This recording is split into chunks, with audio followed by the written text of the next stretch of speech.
Assalamualaikum warahmatullahi wabarakatuh. Alhamdulillah anak-anak yang solih, pagi ini kita bertemu lagi dalam pembelajaran jarak jauh. Semoga walaupun belajar kita jarak jauh, semoga tidak menyurutkan semangat kita dalam menuntut ilmu. Oke anak-anak yang solih, sebelum pembelajaran kita mulai, marilah kita awali dengan berdoa. Jika berdoa, raditu billahi rabba wa bil islami dina wa bi muhammadin nabiyya wa rasula.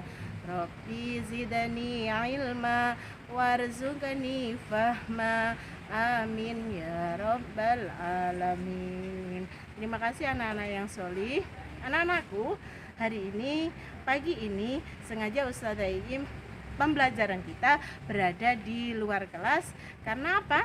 Karena hari ini kita akan mempelajari lingkungan yang ada di sekitar kita, yaitu tentang tumbuhan yang ada di sekitar kita. Ya, jadi kita akan mempelajari tumbuhan yang ada di sekitar kita dan hewan-hewan yang ada di sekitar kita. Jadi tujuan pembelajaran pagi hari ini, kita mampu mengetahui bagaimana cara perkembangbiakan tumbuhan secara vegetatif maupun secara generatif. Yang kedua, pembelajaran kita hari ini yaitu kita mampu memahami bagaimana cara perkembangbiakan hewan secara vegetatif maupun secara generatif. Dan yang ketiga adalah bagaimana usaha kita dalam melestarikan tumbuhan dan hewan.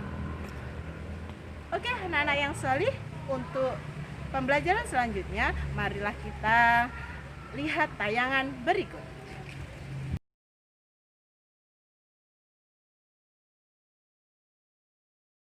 Assalamualaikum warahmatullahi wabarakatuh. Anak-anak yang solih, hari ini kita akan belajar tentang perkembangbiakan makhluk hidup. Perkembangbiakan makhluk hidup itu ada dua, ada perkembangbiakan tumbuhan dan ada perkembangbiakan hewan. Perkembangbiakan tumbuhan sendiri dibagi menjadi dua, ada generatif dan secara vegetatif.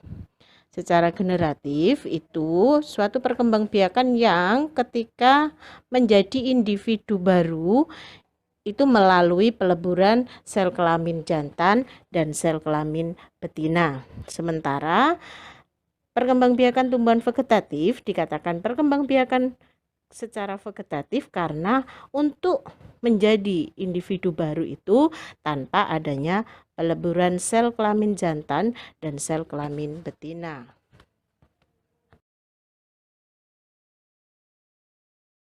Gambar berikut adalah proses perkembangbiakan generatif pada tumbuhan, di mana dimulai dari terjadi peristiwa penyerbukan, yaitu serbuk sari jatuh di kepala putik.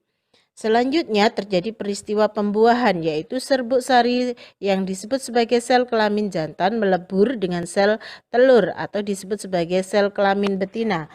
Pembuahan menghasilkan zigot. Zigot akan tumbuh menjadi embrio atau tunas tumbuhan di dalam biji.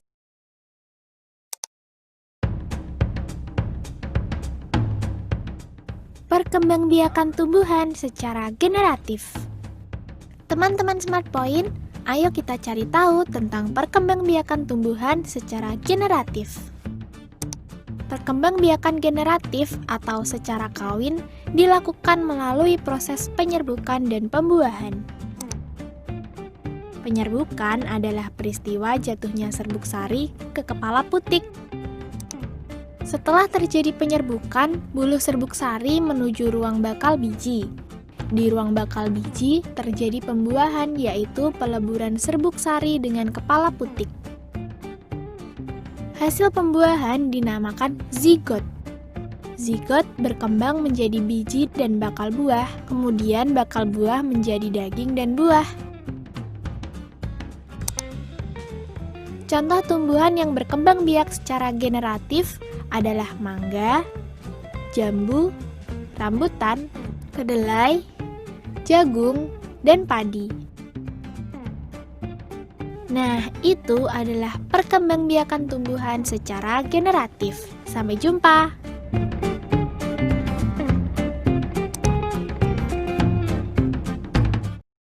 gimana? Seru bukan videonya? Semoga kalian semakin paham tentang perkembangbiakan generatif pada tumbuhan. Oke, selanjutnya kita membahas tentang perkembangbiakan vegetatif pada tumbuhan. Perkembangbiakan vegetatif pada tumbuhan dibagi menjadi dua, yaitu secara alami dan secara buatan. Mengapa disebut alami? Karena perkembangbiakannya terjadi dengan sendirinya tanpa bantuan manusia. Contoh di sini dapat melalui membelah diri, spora, akar tinggal, atau nama lainnya rizoma, disebut juga rimpang. Ada dengan cara tunas adventif, umbi lapis, umbi batang, umbi akar, geragi. Selanjutnya dengan cara buatan. Buatan, mengapa disebut sebagai buatan? Karena untuk berkembang biak dia memerlukan bantuan manusia. Contoh misalkan cangkok, stek batang, stek daun, merunduk, dan okulasi.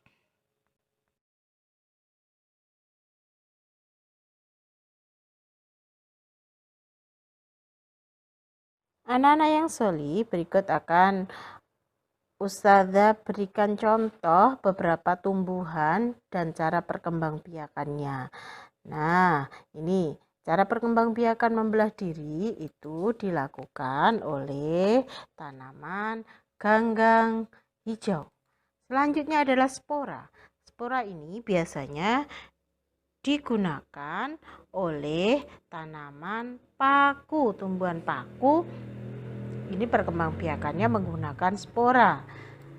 Nah, ada lagi geragi. Nah, geragi ini digunakan oleh stroberi. Jadi stroberi ini ada cara perkembangbiakannya menggunakan geragi. Ya, anak-anak. Nah, anak-anak, setelah kita membahas tentang perkembangbiakan tumbuhan, saatnya kita akan membahas perkembangbiakan hewan. Anak-anak, perkembangbiakan hewan dapat dilakukan dengan beberapa cara. Yang pertama, membelah diri dan bertunas. Contohnya di sini amoeba, ya. Amoeba. Yang kedua, bertelur atau nama lainnya ovipar.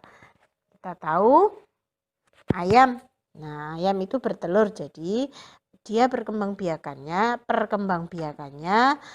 disebut ovipar. Ada melahirkan atau kita sebut vivipar. Contoh di sini ada kucing, ada gajah, dan hewan-hewan di sekitar kalian yang melahirkan itu kita sebut vivipar. Selanjutnya perkembangbiakan dengan cara bertelur melahirkan. Contohnya adalah kuda laut. Ya, nah.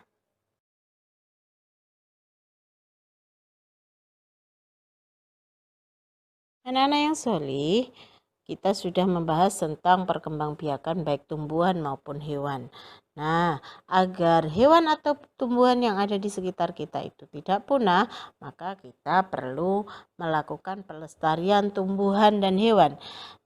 Pelestarian tumbuhan dan hewan dapat dilakukan dengan beberapa cara, misalkan memahami pentingnya pelestarian hewan, membuat tempat penangkaran hewan langka, tidak melakukan perburuan liar dan jual beli hewan langka.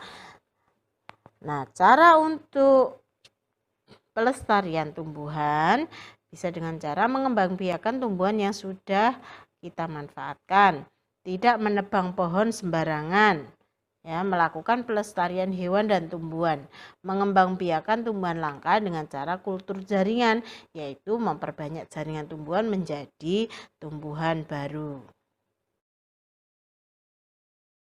Nah, anak-anak, itu tadi materi kita hari ini, yaitu tentang perkembangbiakan tumbuhan dan perkembangbiakan hewan. Semoga kalian paham ya.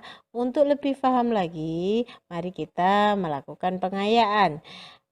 Di buku Bu Pena 6A halaman 25 ada beberapa pertanyaan, silakan kalian jawab ya, serta membuat sebuah poster tentang upaya pelestarian hewan yang ada di halaman 53. Jangan lupa pengayaannya difoto ya.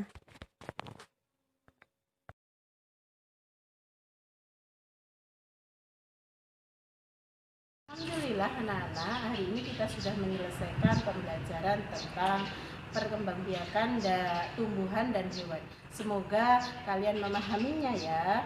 Dan mohon maaf apabila selama pembelajaran kita ada kesalahan.